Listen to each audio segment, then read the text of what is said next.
अहो मुलगी पाहायला चालले तुम्ही, एवढे विचारत बघ नका. अहो थोडा आनंद दाखवा चेहऱ्यावर. काय करू आनंद दाखवून? मला माहिती आहे पुढे काय होणार आहे. ही मुलगी पण मला नकारच देणार आहे. का बरं? बिझनेस आहे ना माझा, फिक्स इन्कम नाही, सिक्युरिटी नाही.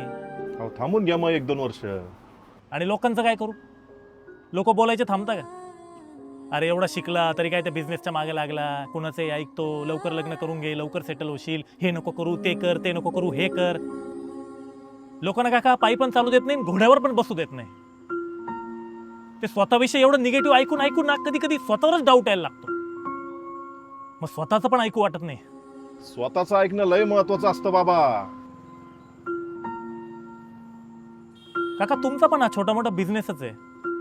तुम्हाला पण लोक निगेटिव्ह बोलत असतील, तुम्ही नक्की कोणाचं ऐकता? मला या मशीन शिवाय काहीच ऐकू येत नाही. जेव्हा मला वाटतं समोरचा काहीतरी चांगलं बोलतोय तेव्हाच ही मशीन लावतो मी. आणि इतर वेळेस स्वतःच ऐकतो. आपल्या आयुष्याचंही तसंच असतं की जे योग्य वाटेल तेवढं ऐकायचं, बाकी सगळ्यांचाच मनावर घेत बसलं ना तर अवघड होऊन जातं भाऊ. काका अशी एक मशीन सगळ्यांकडे पाहिजे होती, म्हणजे आपल्याला जेवढं पाहिजे ना तेवढंच ऐकू आलं असतं. त्यासाठी मशीनची काय गरज आहे? मनात ठरवलं की होतं सगळं. घ्या, झाले तुमचे बुट. बूट पॉलिश करता करता विचार पण पॉलिश केले काका तुम्ही माझे.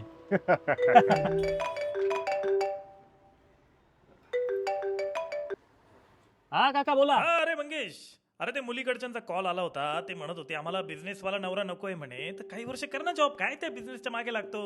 लग्न झाल्यानंतर एकदा सेटल झाला की मग बघता येईल काय ते तुझ्या सोबत. ऐकू येत नाही काका मला काही. हॅलो हॅलो हॅलो, येतंय काय? काका तुमचा आवाज ऐकू येत नाही मला. हॅलो. केली बरं का काका मशीन फिट.